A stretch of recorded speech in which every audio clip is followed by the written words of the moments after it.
Hello friends, कैसे हैं आप। उम्मीद करता हूँ आप बहुत अच्छे होंगे और आपकी पढ़ाई बहुत अच्छे चल रही होगी। फ्रेंड्स, पिछले वीडियो हमने बहुत महत्वपूर्ण क्वेश्चन इस चैप्टर से देखे थे। उसके आगे क्वेश्चन फ्रेंड्स हम इस वीडियो में देखेंगे। फ्रेंड्स, वीडियो को लाइक करिएगा, चैनल को सब्सक्राइब करिएगा। आइए दोस्तों, देखते हैं 205 नंबर क्वेश्चन से। जल जीवन मिशन की घोषणा प्रधानमंत्री ने कब की थी। आपको इसमें देखना और बताना है जल जीवन मिशन की घोषणा प्रधानमंत्री ने कब की थी। किसकी बात की जा रही, जल जीवन मिशन की घोषणा। देखिए फ्रेंड, बताइए जल जीवन मिशन की घोषणा प्रधानमंत्री जी ने कब की थी। तो फ्रेंड्स याद रखिएगा 15 अगस्त 2019 को इसकी घोषणा कब हुई थी। 15 अगस्त 2019 को जल जीवन मिशन की घोषणा प्रधानमंत्री नरेंद्र मोदी जी ने 15 अगस्त 2019 को की। कब की थी, 15 अगस्त 2019 को। इस मिशन का लक्ष्य मौजूदा जल आपूर्ति प्रणालियों और जल कनेक्शन, जल गुणवत्ता निगरानी और परीक्षण के साथ साथ सतत कृषि की कार्य क्षमता सुनिश्चित करना है। ठीक है फ्रेंड्स, याद रखिएगा जल जीवन मिशन की घोषणा कब की गई, 15 अगस्त 2019 को। किसने की, प्रधानमंत्री नरेंद्र मोदी जी द्वारा। नेक्स्ट क्वेश्चन देखिए। जल जीवन मिशन के तहत प्रत्येक ग्रामीण परिवार को, जल जीवन मिशन के तहत प्रत्येक ग्रामीण परिवार को प्रति व्यक्ति प्रतिदिन कितने लीटर जल की आपूर्ति की परिकल्पना की गई। प्रति व्यक्ति प्रतिदिन कितने लीटर जल की आपूर्ति की परिकल्पना की गई। इसमें देखिए, बताइए जल जीवन मिशन के तहत। किसके तहत, जल जीवन मिशन के तहत। तो फ्रेंड्स याद रखिएगा 55 लीटर। कितने लीटर, 55 लीटर। इसका आंसर ए सही है, 55 लीटर। जल जीवन मिशन के तहत प्रत्येक ग्रामीण परिवार को प्रति व्यक्ति प्रतिदिन 55 लीटर जल की आपूर्ति की परिकल्पना की गई। इस योजना की अवधि वर्ष 2019 से वर्ष 2024 तक है। इसकी घोषणा हुई थी 15 अगस्त 2019 को। इसका लक्ष्य कब तक है, 2024 तक है। कब तक है, 2024 तक। इसको भी याद रखिए, ये योजना जल शक्ति मंत्रालय के अंतर्गत आती है। किसके अंतर्गत आती है, जल शक्ति मंत्रालय के अंतर्गत आती है। नेक्स्ट क्वेश्चन देखिए। दीनदयाल उपाध्याय ग्राम ज्योति योजना का उद्देश्य क्या है। इसमें देखिए, बताइए दीनदयाल उपाध्याय ग्राम ज्योति योजना का उद्देश्य क्या है। ग्राम ज्योति योजना का उद्देश्य क्या है। फ्रेंड्स याद रखिए, ग्रामीण विद्युतीकरण। किसका विद्युतीकरण, ग्रामीण विद्युतीकरण। दीनदयाल उपाध्याय ग्राम ज्योति योजना पूरे भारत को निरंतर बिजली की आपूर्ति प्रदान करने की एक योजना है। ये योजना नवंबर 2014 में शुरू की गई। इसको भी याद रखिएगा, दीनदयाल उपाध्याय ग्राम ज्योति योजना कब स्टार्ट हुई थी, नवंबर 2014 में। ठीक है फ्रेंड्स, इसको भी याद रखिए, नवंबर 2014 में। इस योजना का प्रमुख उद्देश्य 1000 दिनों के अंदर संपूर्ण ग्रामीण क्षेत्र का विद्युतीकरण करना। इसको भी याद रखिए, कितने दिनों के अंदर, 1000 दिनों के अंदर। तो फ्रेंड्स आपको याद रखना है कि दीनदयाल उपाध्याय ग्राम ज्योति योजना का संबंध किससे है, ग्रामीण विद्युतीकरण से है। इसकी शुरुआत कब हुई थी, नवंबर 2014 में। इसका उद्देश्य क्या है, 1000 दिनों के अंदर संपूर्ण ग्रामीण क्षेत्र का विद्युतीकरण करना। नेक्स्ट क्वेश्चन देखिए फ्रेंड्स।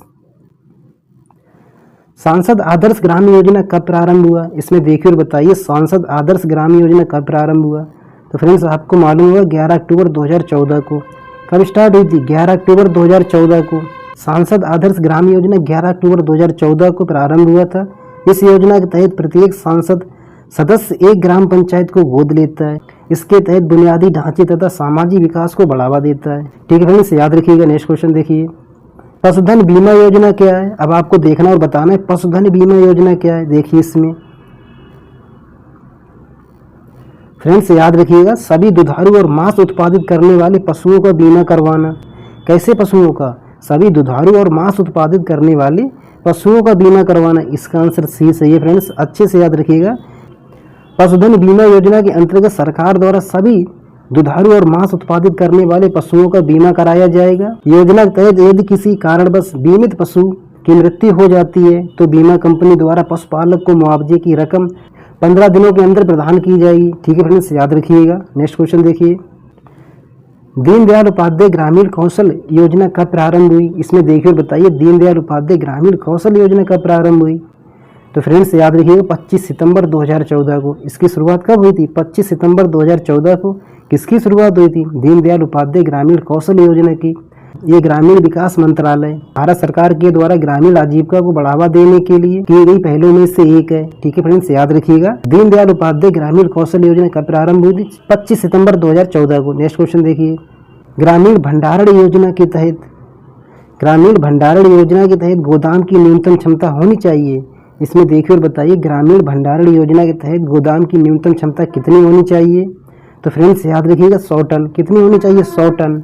न्यूनतम क्षमता 100 टन तथा अधिकतम क्षमता 30,000 टन होना चाहिए।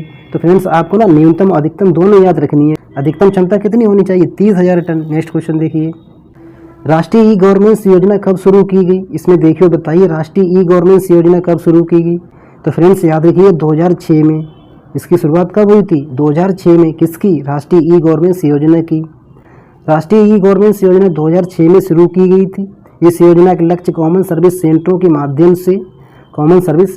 माध्यम से आम नागरिकों को सभी सरकारी सेवाओं तक पहुंच उनकी बस्तियों में प्रदान करते हुए सक्षमता, पारदर्शिता और विश्वसनीयता सुनिश्चित करना। ठीक है फ्रेंड्स, याद रखिएगा राष्ट्रीय ई गवर्नेंस योजना की शुरुआत कब हुई थी? 2006 में। नेक्स्ट क्वेश्चन देखिए, ई गवर्नेंस की अवधारणा है। ई गवर्नेंस की अवधारणा है, देखिए फ्रेंड बताइए ई गवर्नेंस की क्या अवधारणा है। सरकारी कार्य करने की प्रक्रियाओं में सूचना व संचार प्रौद्योगिकी का अनुप्रयोग।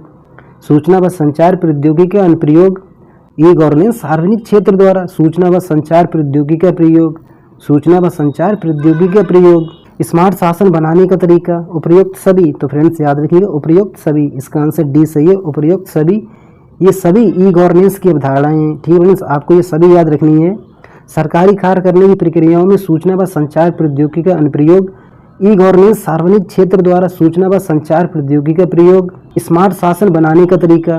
कैसा शासन बनाने का तरीका? स्मार्ट शासन बनाने का तरीका। नेक्स्ट क्वेश्चन देखिए, स्मार्ट शासन में ए का अभिप्राय है। देखिए फ्रेंड बताइए स्मार्ट शासन में ए का क्या अभिप्राय है। देखिए इसमें बताइए फ्रेंड्स ए का क्या अभिप्राय है। जवाबदेही, बिल्कुल सही है फ्रेंड्स, इसका आंसर ए सही है। जवाबदेही अकाउंटेबल। ठीक है फ्रेंड्स, याद रखिए इसका आंसर ए सही है। इसमें देखिए स्मार्ट शासन में ए का अभिप्राय जवाबदेही अकाउंटेबल है। स्मार्ट का फुल फॉर्म क्या होता है, इसको भी याद रखिएगा। सरल, नैतिक, जवाबदेह, अनुक्रियात्मक और पारदर्शी शासन। ठीक है फ्रेंड्स, याद रखिएगा simple, moral, accountable, responsive, transparent. ठीक है फ्रेंड्स, याद रखिएगा। नेक्स्ट क्वेश्चन देखिए, NEGP राष्ट्रीय ई शासन योजना में कितने लेयर शामिल हैं। इसमें देखिए और बताइए कितने लेयर शामिल हैं। राष्ट्रीय ई शासन योजना में कितने लेयर शामिल हैं। देखिए फ्रेंड्स, तो फ्रेंड्स याद रखिएगा 3 लेयर शामिल हैं। कितने लेयर शामिल हैं? 3 लेयर शामिल हैं। इसका आंसर बी सही है, 3 लेयर शामिल है। NEGP का लक्ष्य उस तरीके में बदलाव और पूरी तरह से सुधार लाना है जो सरकार की सेवाएं नागरिकों को प्रदान करता है। और सुविधाजनक, लागत प्रभावी, पारदर्शिता सेवाओं की मांग को पूरा करने का अधिकार प्रदान करता है। फ्रेंड्स याद रखिएगा इसमें कितने लेयर शामिल हैं? 3 लेयर शामिल हैं। वो 3 लेयर कौन कौन से हैं फ्रेंड्स आपको याद रखना है। Organisation layer, technology layer, user layer. Organisation layer, technology layer, user layer. ठीक है फ्रेंड्स, याद रखिएगा। नेक्स्ट क्वेश्चन में अभी इनको देखेंगे। NEGP के तहत बाटी की संरचना है। देखिए फ्रेंड्स बताइए राष्ट्रीय ई शासन योजना के तहत बाटी की संरचना में क्या क्या शामिल है। सामान्य सेवा केंद्र CSC, राज्यव्यापी क्षेत्र नेटवर्क, राज्य आंकड़ा केंद्र, उपयुक्त सभी। तो फ्रेंड्स याद रखिएगा उपयुक्त सभी, इसका आंसर डी सही है। उपयुक्त सभी। इसमें देखिए NEGP के तहत बाटी की योग्य संरचना इस प्रकार है। बुनियादी स्तर पर सेवाओं के इलेक्ट्रॉनिक माध्यम से आपूर्ति प्रदान करने के लिए सामान्य सेवा केंद्र, राज्यव्यापी क्षेत्र नेटवर्क, राज्य आंकड़ा केंद्र। ठीक है फ्रेंड्स, याद रखिएगा। नेक्स्ट क्वेश्चन देखिए, राष्ट्रीय ई शासन योजना में कौन सा लेयर शामिल नहीं है। तो फ्रेंड्स देखिए और बताइए राष्ट्रीय ई शासन योजना में कौन सा लेयर शामिल नहीं है। इसमें कितने लेयर होते हैं? इसमें 3 लेयर होते हैं। उन 3 लेयर में देखिए फ्रेंड्स बताइए इसमें कौन सा लेयर शामिल नहीं है। तो फ्रेंड्स याद रखिएगा डिमांडिंग लेयर नहीं होता है। कौन सा लेयर? Demanding layer. आपको याद रखना है, इसका आंसर डी सही है, डिमांडिंग लेयर। इसमें कौन कौन से लेयर होते हैं? Organisation layer, technology layer, user layer. इन 3 लेयर को फ्रेंड्स याद रखिएगा, organisation layer, technology layer, user layer. Next question देखिए, उमंग एप्लीकेशन किस पहल का एक हिस्सा है। इसमें देखिए और बताइए उमंग एप्लीकेशन किस पहल का एक हिस्सा है। तो फ्रेंड्स याद रखिए डिजिटल इंडिया का है। किसका है? डिजिटल इंडिया का है। इसका आंसर डी सही है, ये डिजिटल इंडिया का है। उमंग एप्लीकेशन डिजिटल इंडिया का हिस्सा है। किसका हिस्सा है? डिजिटल इंडिया का हिस्सा है। सरकार के इलेक्ट्रॉनिक्स और सूचना प्रौद्योगिकी मंत्रालय और राष्ट्रीय ई गवर्नेंस डिवीजन द्वारा ई गवर्नेंस से एक स्थान पर उपलब्ध कराने के लिए उमंग नामक मोबाइल एप्लीकेशन को विकसित किया गया। ठीक है फ्रेंड्स, याद रखिएगा उमंग किसकी पहल है? डिजिटल इंडिया की। नेक्स्ट क्वेश्चन देखिए, उमंग ऐप का उद्देश्य है। इसमें देखिए बताइए उमंग ऐप का क्या उद्देश्य है। Fast track mobile governance. Fast track mobile governance बिल्कुल सही है, इसका आंसर ए सही है, फास्ट ट्रैक मोबाइल गवर्नेंस। इसमें देखिए उमंग एक मोबाइल ऐप है। उमंग एक मोबाइल ऐप है जिसके माध्यम से सरकार से संपर्क बनाया जा सकता है। ये एक प्रकार से फास्ट ट्रैक मोबाइल गवर्नेंस है। ठीक है फ्रेंड्स, याद रखिएगा। नेक्स्ट क्वेश्चन देखिए, उमंग ऐप कितनी भाषाओं में काम करता है। इसमें देखिए बताइए उमंग ऐप कितनी भाषाओं में काम करता है। तो फ्रेंड्स याद रखिए उमंग ऐप 13 भाषाओं में काम करता है। कितनी भाषाओं में? 13 भाषाओं में काम करता है। नेक्स्ट क्वेश्चन देखिए, ई गवर्नेंस में G2C किसको संबोधित करती है? किसकी बात की जा रही? G2C, government to citizen. देखिए फ्रेंड बताइए इसका आंसर क्या सही है? तो फ्रेंड्स याद रखिए इसका आंसर ए सही है, सरकार से नागरिक। किससे? सरकार से नागरिक। इसमें देखिए ई गवर्नेंस में G2C सरकार से नागरिक, सरकार से नागरिक को संबोधित करता है। सरकार एवं नागरिकों के बीच पारस्परिक व्यवहार गवर्नमेंट टू सिटीजन श्रेणी में आता है। जैसे आयकर विवरण जमा करना, जैसे आयकर विवरण जमा करना, विद्युत एवं जल संबंधी शिकायतें करना। ठीक है फ्रेंड्स याद रखिएगा। नेक्स्ट क्वेश्चन देखिए, भारत में ई गवर्नेंस की उत्पत्ति किस दशक में हुई थी? इसमें देखिए और बताइए भारत में ई गवर्नेंस की उत्पत्ति किस दशक में हुई थी? तो फ्रेंड्स याद रखिए 1970 के दशक में। किस दशक में हुई थी? 1970 के दशक में भारत में ई गवर्नेंस की उत्पत्ति 1970 के दशक में। नेक्स्ट क्वेश्चन देखिए, किसी भी गांव को मानचित्र पर उसकी प्रोफाइल पर क्लिक करके संपूर्ण जानकारी का पता निम्न में से किसके द्वारा लगाया जा सकता है? इसमें देखिए और बताइए किसी भी गांव को मानचित्र पर उसकी प्रोफाइल पर क्लिक करके संपूर्ण जानकारी का पता निम्न में से किसके द्वारा लगाया जा सकता है? देखिए इसमें तो फ्रेंड्स याद रखिएगा जियो सर्च से। किससे? जियो सर्च से। इसका आंसर ए सही है, जियो सर्च से। किसी भी गांव को मानचित्र पर उसकी प्रोफाइल पर क्लिक करके संपूर्ण जानकारी का पता जियो सर्च द्वारा लगाया जा सकता है। ठीक है फ्रेंड्स याद रखिए जियो सर्च द्वारा। नेक्स्ट क्वेश्चन देखिए, किस मंत्रालय को वर्ष 2023 का प्रतिष्ठित पुरस्कार राष्ट्रीय ई गवर्नेंस पुरस्कार से सम्मानित किया गया? किसको सम्मानित किया गया? इसमें देखिए तो फ्रेंड्स याद रखिए पंचायती राज मंत्रालय को। किसको? पंचायती राज मंत्रालय को। इसका आंसर ए सही है, पंचायती राज मंत्रालय को वर्ष 2023 का प्रतिष्ठित पुरस्कार राष्ट्रीय ई गवर्नेंस पुरस्कार से सम्मानित किया गया। ठीक है फ्रेंड्स याद रखिएगा। नेक्स्ट क्वेश्चन देखिए, सामान्य सेवा केंद्र कॉमन सर्विस सेंटर किस मंत्रालय की पहल है? इसमें देखिए और बताइए CSC किस मंत्रालय की पहल है? तो फ्रेंड्स याद रखिएगा इलेक्ट्रॉनिक्स और IT मंत्रालय। इलेक्ट्रॉनिक्स IT मंत्रालय की। किसकी है? इलेक्ट्रॉनिक्स IT मंत्रालय की। ठीक है फ्रेंड्स याद रखिएगा इलेक्ट्रॉनिक्स IT मंत्रालय की। इसमें देखिए सामान्य सेवा केंद्र इलेक्ट्रॉनिक्स एवं IT मंत्रालय की पहल है। राष्ट्रीय ई गवर्नेंस योजना NEGP की एक रणनीतिक आधारशिला है, एक रणनीतिक आधारशिला है जिसे मई 2006 में सरकार द्वारा अनुमोदित किया गया था। ये बड़े स्तर पर ई गवर्नेंस को शुरू करने हेतु राष्ट्रीय सामान्य न्यूनतम कार्यक्रम प्रतिबद्धता के रूप में है। ठीक है फ्रेंड्स याद रखिएगा। नेक्स्ट क्वेश्चन देखिए, राष्ट्रीय सूचना विज्ञान केंद्र NIC की स्थापना कब की गई? इसमें देखकर बताइए राष्ट्रीय सूचना विज्ञान केंद्र NIC की स्थापना कब की गई? तो फ्रेंड्स याद रखिएगा वर्ष 1976 में। इसका आंसर डी सही है, वर्ष 1976 में। किसकी स्थापना की गई? राष्ट्रीय सूचना विज्ञान केंद्र की, राष्ट्रीय सूचना विज्ञान केंद्र की। नेक्स्ट क्वेश्चन देखिए, ई नाम का अर्थ है। इसमें देखिए बताइए ई नाम का क्या अर्थ है? किसके नाम का? ई नाम का अर्थ देखिए अपनी बताइए ई नाम का क्या अर्थ है?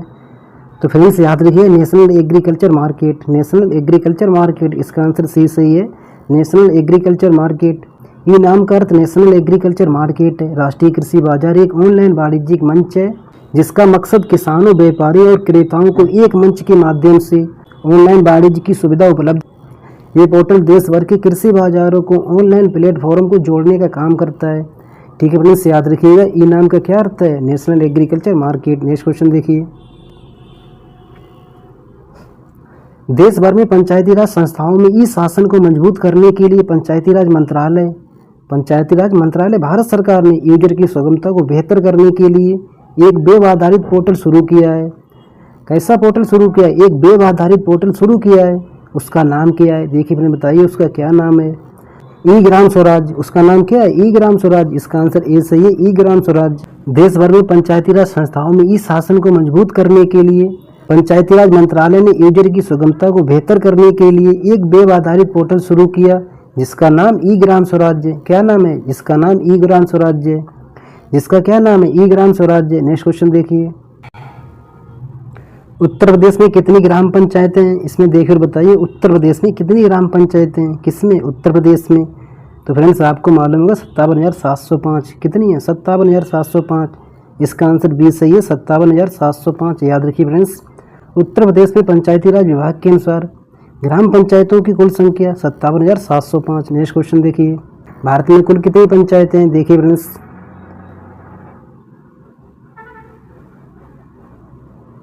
2,64,660। कितनी है? 2,64,660। याद रखिए फ्रेंड्स 2,64,660।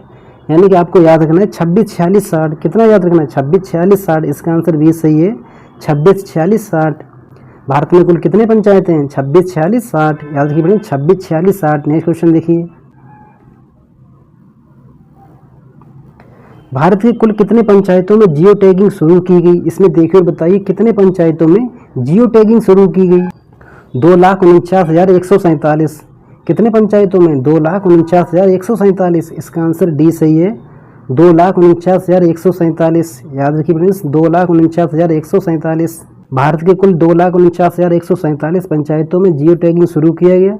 जियो टैगिंग एक जियो टैग निर्दिष्ट करने या कुछ भौगोलिक जानकारी को विभिन्न मीडिया रूपों में जैसे डिजिटल फोटोग्राफ, वीडियो या यहाँ तक कि एक एसएमएस संदेश में जोड़ने की प्रक्रिया है। ठीक है फ्रेंड्स, याद रखिएगा।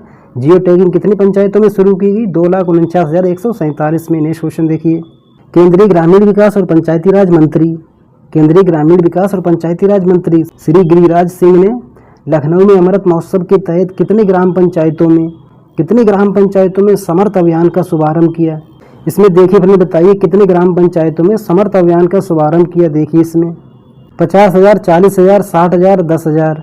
तो फ्रेंड्स याद रखिए 50,000 पंचायतों में। कितनी पंचायतों में? 50,000 पंचायतों में। इसका आंसर ए सही है, 50,000 पंचायतों में। इसमें देखिए, केंद्रीय ग्रामीण विकास और पंचायती राज मंत्री श्री गिरिराज सिंह ने लखनऊ में अमृत महोत्सव के तहत 50,000 ग्राम पंचायतों में, कितनी पंचायतों में? 50,000 ग्राम पंचायतों में समर्थ अभियान का शुभारंभ किया था, जिसका उद्देश्य क्या था? महिलाओं को सशक्त बनाना और ग्रामीण क्षेत्रों में डिजिटल लेन देन को बढ़ावा देना। महिलाओं को सशक्त बनाना और ग्रामीण क्षेत्रों में डिजिटल लेन देन को बढ़ावा देना। ठीक है फ्रेंड्स, याद रखिएगा 50,000 ग्राम पंचायतों में। नेक्स्ट क्वेश्चन देखिएगा, ज्ञान दूत परियोजना का प्रारंभ कब किया गया? इसमें देखिए बताइए, ज्ञान दूत परियोजना कब प्रारंभ किया गया? तो फ्रेंड्स याद रखिएगा 2000 में। कब प्रारंभ किया गया? 2000 में। इसका आंसर ये सही है, ज्ञान दूत परियोजना को वर्ष 2000 में प्रारंभ किया गया। ये कम लागत वाली स्वसंधारित एवं समुदाय के स्वामित्व वाली ग्रामीण इंट्रानेट प्रणाली है। ग्रामीण इंट्रानेट प्रणाली है जो कि मध्य प्रदेश राज्य के जिलों में ग्रामीण समुदायों की विशिष्ट जरूरतों को पूरा करती है। ठीक है फ्रेंड्स, याद रखिएगा। नेक्स्ट क्वेश्चन देखिए, ज्ञान दूत योजना के बारे में क्या सत्य है? इसमें देखिए बताइए, ज्ञान दूत योजना के बारे में क्या सत्य है? किसके बारे में? ज्ञान दूत योजना के बारे में। देखिए इसमें बेरोजगार शिक्षित युवाओं को सूचनालय को सूचक के रूप में चलाने के लिए प्रशिक्षित किया गया। ये परियोजना वर्ष 2000 में शुरू किया गया। बिल्कुल सही है। लगभग 600 नेटवर्क इस नेटवर्क के अंतर्गत आते हैं। कितने? 600 नेटवर्क इस नेटवर्क के अंतर्गत आते हैं। उपयुक्त सभी, तो फ्रेंड्स याद रखिए उपयुक्त सभी ज्ञान दूत परियोजना के बारे में ये सभी सत्य हैं। इसमें देखिए ज्ञान दूत योजना बेरोजगार शिक्षित युवाओं को सूचनालय को सूचक के रूप में चलाने के लिए प्रशिक्षित किया जाता है। ये परियोजना वर्ष 2000 में मध्य प्रदेश के धार जिले से प्रारंभ हुई। लगभग 600 नेटवर्क इस नेटवर्क के अंतर्गत आते हैं। ठीक है फ्रेंड्स, याद रखिएगा। नेक्स्ट क्वेश्चन देखिए, डिजिटल भूमि परियोजना के बारे में सही है। इसमें देखिए बताइए डिजिटल भूमि परियोजना के बारे में क्या क्या सही है? किसके बारे में? डिजिटल भूमि परियोजना के बारे में। देखिए इसमें उत्तर प्रदेश सरकार द्वारा राज्य में भूमि अभिलेखों के डिजिटलीकरण की परियोजना।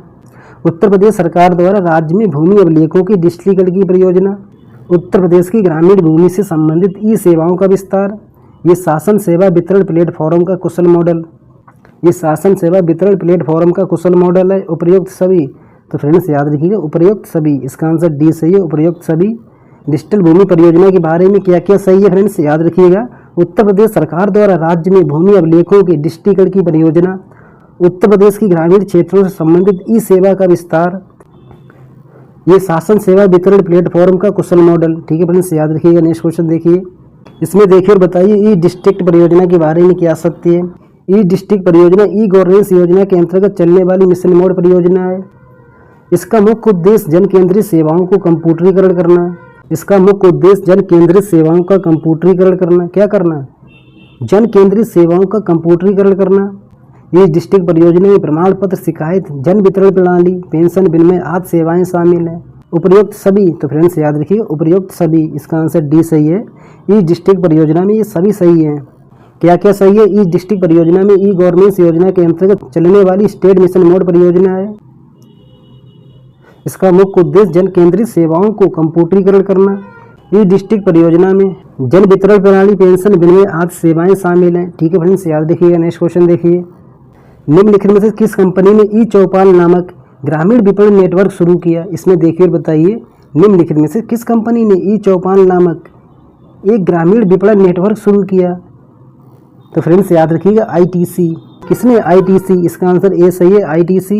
जून 2000 में ITC ने ई चौपाल नामक एक ग्रामीण विपणन नेटवर्क शुरू किया। ई चौपाल ITC लिमिटेड द्वारा भारत आधारित व्यावसायिक पहल है। भारत आधारित व्यावसायिक पहल है जो ग्रामीण किसानों को इंटरनेट उपलब्ध कराती है। जो ग्रामीण किसानों को इंटरनेट उपलब्ध कराती है। ठीक है फ्रेंड्स, याद रखिए। नेक्स्ट क्वेश्चन देखिए, भारत में ई गवर्नेंस के संदर्भ में सत्य है? इसमें देखिए और बताइए भारत में ई गवर्नेंस के संदर्भ में क्या क्या सत्य है। भारत में ई गवर्नेंस के लिए मुख्य जोर 1987 में दिया गया। कब दिया गया? 1987 में। ई गवर्नेंस राष्ट्रीय उपग्रह आधारित कंप्यूटर नेटवर्क NIC नेट की लॉन्च द्वारा प्रदान किया गया था। ये सभी जिलों कार्यालयों को कंप्यूटरीकृत करने के लिए राष्ट्रीय सूचना विज्ञान केंद्र का शुभारंभ किया गया। उपयुक्त सभी, तो फ्रेंड्स याद रखिए उपयुक्त सभी। इसका आंसर डी सही है, उपयुक्त सभी। डिजी लॉकर का उद्देश्य है? इसमें देखिए और बताइए डिजी लॉकर का क्या उद्देश्य है। किस लॉकर की बात की जा रही? Digi locker. देखिए इसमें डिजी लॉकर का उद्देश्य भौतिक दस्तावेजों की आवश्यकता को समाप्त करना। कैसे दस्तावेजों की आवश्यकता को समाप्त करना? भौतिक दस्तावेजों की आवश्यकता को समाप्त करना। इसमें दस्तावेजों की प्रामाणिकता को ऑनलाइन सत्यापित करने की व्यवस्था।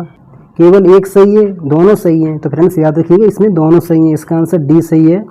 डिजी लॉकर का क्या उद्देश्य है? डिजी लॉकर का उद्देश्य है भौतिक दस्तावेजों की आवश्यकता को समाप्त करना। इसमें दस्तावेजों की प्रामाणिकता को ऑनलाइन सत्यापित करने की व्यवस्था है। ठीक है फ्रेंड्स, याद रखिएगा। नेक्स्ट क्वेश्चन देखिए, समर्थ अभियान की अवधि क्या है? इसमें देखिए और बताइए समर्थ अभियान की अवधि क्या है? 1 फरवरी 2023 से 15 अगस्त 2023 तक। इसका आंसर बी सही है। 1 फरवरी 2023 से 15 अगस्त 2023 तक समर्थ अभियान 1 फरवरी 2023 को शुरू हुआ और 15 अगस्त 2023 को समाप्त हुआ। कब समाप्त हुआ था? 15 अगस्त 2023 को। यह अभियान भारत की आज़ादी के 75 साल पूरे होने के उपलक्ष्य में प्रधानमंत्री नरेंद्र मोदी के आज़ादी का अमृत महोत्सव के विजन के अनुरूप में। ठीक है फ्रेंड्स, याद रखिए विजन के अनुरूप में। नेक्स्ट क्वेश्चन देखिए, इसमें देखिए और बताइए राष्ट्रीय सूचना विज्ञान केंद्र का मुख्यालय कहाँ है? NIC का मुख्यालय कहाँ है? तो फ्रेंड्स याद रखिएगा नई दिल्ली में। कहाँ है? नई दिल्ली में। इसका आंसर ये सही है, नई दिल्ली में। इसमें देखिए NIC का मुख्यालय नई दिल्ली में। किसमें? नई दिल्ली में। ये इलेक्ट्रॉनिक्स और सूचना प्रौद्योगिकी मंत्रालय के तहत राष्ट्रीय सूचना विज्ञान केंद्र भारत सरकार का प्रौद्योगिकी भागीदार है। ये केंद्र सरकार, राज्य सरकार है, संघ शासित प्रदेश प्रशासन, जिले और अन्य सरकारी निकायों को सूचना और संचार प्रौद्योगिकी अपनाने और ई गवर्नेंस सहायता प्रदान करने में महत्वपूर्ण भूमिका निभाता है। ठीक है फ्रेंड्स, याद रखिएगा NIC कौन निभाता है? NIC। इसका मुख्यालय कहाँ है? नई दिल्ली में। इसकी स्थापना कब हुई थी? 1976 में। नेक्स्ट क्वेश्चन देखिए, CSC सामान्य सेवा केंद्र कब अनुमोदित किया गया? इसमें देखिए और बताइए CSC सामान्य सेवा केंद्र कब अनुमोदित किया गया? तो फ्रेंड्स अभी आपने देखा था पीछे क्वेश्चन में, मई 2006 में। इसकी शुरुआत कब हुई थी? मई 2006 में। राष्ट्रीय ई गवर्नेंस योजना के एक रणनीतिक आधारशिला है। कैसी शिला है? एक रणनीतिक आधारशिला है जिसे मई 2006 में सरकार द्वारा अनुमोदित किया गया। ठीक है फ्रेंड्स, याद रखिएगा। नेक्स्ट क्वेश्चन देखिए, CSC 2.0 का प्रारंभ किया गया? इसमें देखिए बताइए CSC 2.0। तो फ्रेंड्स याद रखिए 2015 में। कब स्टार्ट हुआ था? 2015 में। इसका आंसर बी सही है, 2015 में। CSC 2.0 वर्ष 2015 में प्रारंभ किया गया था। इसमें देश के सभी ग्राम पंचायतों में कार्यक्रमों की पहुंच का विस्तार किया गया। देश के 2.5 लाख ग्राम पंचायतों में प्रत्येक में कम से कम एक CSC की परिकल्पना की गई। ठीक है फ्रेंड्स, याद रखिएगा। नेक्स्ट क्वेश्चन देखिए, CST डिजिटल इंडिया कार्यक्रम के तहत शामिल विजन है? इसमें देखिए और बताइए CSC common service centre digital India कार्यक्रम के तहत शामिल विजन में क्या क्या शामिल है? देखिए इसमें प्रत्येक नागरिक के लिए इंफ्रास्ट्रक्चर एक उपयोगिता के रूप में, मांग पर शासन और सेवाएं, नागरिकों का डिजिटल सशक्तिकरण, उपयुक्त सभी। तो फ्रेंड्स याद रखिए उपयुक्त सभी। CSC डिजिटल इंडिया भारत का एक प्रमुख कार्यक्रम है जो 3 विभिन्न क्षेत्रों को सक्षम बनाता है। इसमें प्रत्येक नागरिक के लिए इंफ्रास्ट्रक्चर एक उपयोगिता के रूप में, मांग पर शासन और सेवाएं, नागरिकों का डिजिटल सशक्तिकरण शामिल है। ठीक है फ्रेंड्स, याद रखिएगा। नेक्स्ट क्वेश्चन देखिए, उत्तर प्रदेश में ई मंडी से कितनी मंडी समितियां संबद्ध हैं? इसमें देखिए और बताइए उत्तर प्रदेश में ई मंडी से कितनी मंडी समितियां संबद्ध हैं? तो फ्रेंड्स याद रखिए 251। कितनी है? 251। इसका आंसर ये सही है, 251। याद रखिए फ्रेंड्स 251। ई मंडी का तात्पर्य ऐसी व्यवस्था से है जहां मंडी की प्रक्रियाओं में सूचना प्रौद्योगिकी तथा तकनीकी का अधिकतम प्रयोग एवं मानवीय हस्तक्षेप को न्यूनतम करते हुए मंडी द्वारा उपलब्ध कराई जा रही सेवाओं को ऑनलाइन डिजिटल माध्यम से उपलब्ध कराया जाए। ठीक है फ्रेंड्स, याद रखिएगा। नेक्स्ट क्वेश्चन देखिए, किसान कॉल सेंटर की शुरुआत कब हुई, इसमें देखकर बताइए किसान कॉल सेंटर की शुरुआत कब हुई। तो फ्रेंड्स याद रखिएगा अप्रैल 2002 में। इसकी शुरुआत कब हुई थी? अप्रैल 2002 में। किसकी शुरुआत हुई थी अप्रैल 2002 में? किसान कॉल सेंटर की। किसकी? किसान कॉल सेंटर की। इसका आरंभ कृषि एवं सहकारिता विभाग और कृषि मंत्रालय द्वारा किया गया। किसान कॉल सेंटर के माध्यम से किसान अपने फसलों के बारे में जानकारी प्राप्त करते हैं। ठीक है फ्रेंड्स, याद रखिएगा। नेक्स्ट क्वेश्चन देखिए, ग्रामीण सॉफ्ट परियोजना कब प्रारंभ हुआ? इसकी बात क्लियर है। ग्रामीण सॉफ्ट परियोजना कब प्रारंभ हुआ, इसमें देखिए फ्रेंड्स। तो फ्रेंड्स याद रखिए वर्ष 2000 में। इसकी शुरुआत कब हुई थी? वर्ष 2000 में। किसकी शुरुआत हुई थी वर्ष 2000 में? ग्रामीण सॉफ्ट परियोजना की। इसमें देखिए ग्रामीण सॉफ्ट परियोजना की शुरुआत वर्ष 2000 में। कब हुई थी? वर्ष 2000 में। इस परियोजना का उद्देश्य जिला ग्रामीण विकास एजेंसी को सूचना और संचार प्रौद्योगिकी की सहायता से गरीबी राहत कार्यक्रमों की कार्य क्षमताओं का अवलोकन करने में सहायता करना। ई चौपाल कब शुरू किया गया, इसमें देखकर बताइए ई चौपाल कब शुरू किया गया। तो फ्रेंड्स याद रखिए जून 2000 में। इसकी शुरुआत कब हुई थी? जून 2000 में। किसकी? ई चौपाल की। नेक्स्ट क्वेश्चन देखिए, ई पंचायत मिशन की शुरुआत कब हुई, इसमें देखकर बताइए ई पंचायत मिशन की शुरुआत कब हुई। तो फ्रेंड्स आपको याद रखना है वर्ष 2018 में। इसकी शुरुआत कब हुई थी? वर्ष 2018 में। किसकी? ई पंचायत मिशन की। ई पंचायत मिशन की शुरुआत वर्ष 2018 में राष्ट्रीय ई गवर्नेंस योजना के तहत ग्राम पंचायतों के कामकाज में दक्षता में सुधार करने के लिए ई पंचायत मिशन की शुरुआत की गई। ठीक है फ्रेंड्स, याद रखिएगा। नेक्स्ट क्वेश्चन देखिए, ई पंचायत कार्यक्रम का उद्देश्य क्या है, इसमें देखिए बताइए ई पंचायत कार्यक्रम का उद्देश्य क्या है। इसका उद्देश्य ग्रामीण भारत को ऑनलाइन अद्यतन जानकारी से लैस करना, ग्राम पंचायतों को कंप्यूटरीकृत करने में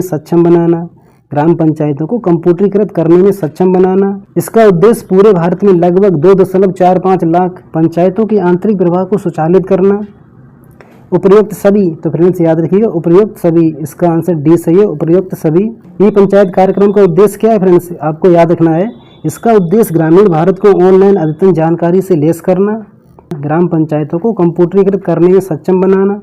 इसका उद्देश्य पूरे भारत में लगभग 2.45 लाख पंचायतों के आंतरिक प्रवाह को स्वचालित करना। नेक्स्ट क्वेश्चन देखिए, कितने राज्यों ने ई पंचायत स्थापित करने की पहल की है, इसमें देखकर बताइए कितने राज्यों ने ई पंचायत स्थापित करने की पहल की है। तो फ्रेंड्स याद रखिए 7 राज्यों ने। कितने राज्यों ने? 7 राज्यों ने। इसका आंसर सी सही है, 7 राज्यों ने। 7 राज्यों ने ई पंचायत स्थापित करने की पहल की है। नेक्स्ट क्वेश्चन देखिए, किस राज्य में ई पंचायत व्यवस्था स्थापित है, इसमें देखकर बताइए किस राज्य में ई पंचायत व्यवस्था स्थापित है। तो फ्रेंड्स याद रखिएगा आंध्र प्रदेश में। किसमें? आंध्र प्रदेश में। इसका आंसर डी सही है, आंध्र प्रदेश में। आंध्र प्रदेश में ई पंचायत व्यवस्था स्थापित है। नेक्स्ट क्वेश्चन देखिए, किस राज्य में ई पंचायत व्यवस्था लागू नहीं है, इसमें देखकर बताइए किस राज्य में ई पंचायत व्यवस्था लागू नहीं है। तो फ्रेंड्स याद रखिए झारखंड में। किसमें लागू नहीं है? झारखंड में। झारखंड में ई पंचायत व्यवस्था लागू नहीं है। ई पंचायत व्यवस्था लागू करने वाले राज्य कितने फ्रेंड्स? 7 राज्य हैं। इनको अच्छे से याद रखिएगा। गुजरात, पश्चिम बंगाल, कर्नाटक, केरल, आंध्र प्रदेश, मध्य प्रदेश, गोवा। गुजरात, पश्चिम बंगाल, कर्नाटक, केरल, आंध्र प्रदेश, मध्य प्रदेश, गोवा। ठीक है फ्रेंड्स, इनको याद रखिएगा। गुजरात, पश्चिम बंगाल, कर्नाटक, केरल, आंध्र प्रदेश, मध्य प्रदेश, गोवा। Next question. ठीक है दोस्तों, 255 से 311 तक नेक्स्ट वीडियो में कंप्लीट करेंगे, यानी कि चैप्टर दोस्तों आपका नेक्स्ट वीडियो में कंप्लीट हो जाएगा। तो दोस्तों वीडियो को लाइक करिएगा, चैनल को सब्सक्राइब करिएगा। मिलते हैं इसी तरह से नेक्स्ट वीडियो में। जय हिंद, जय भारत।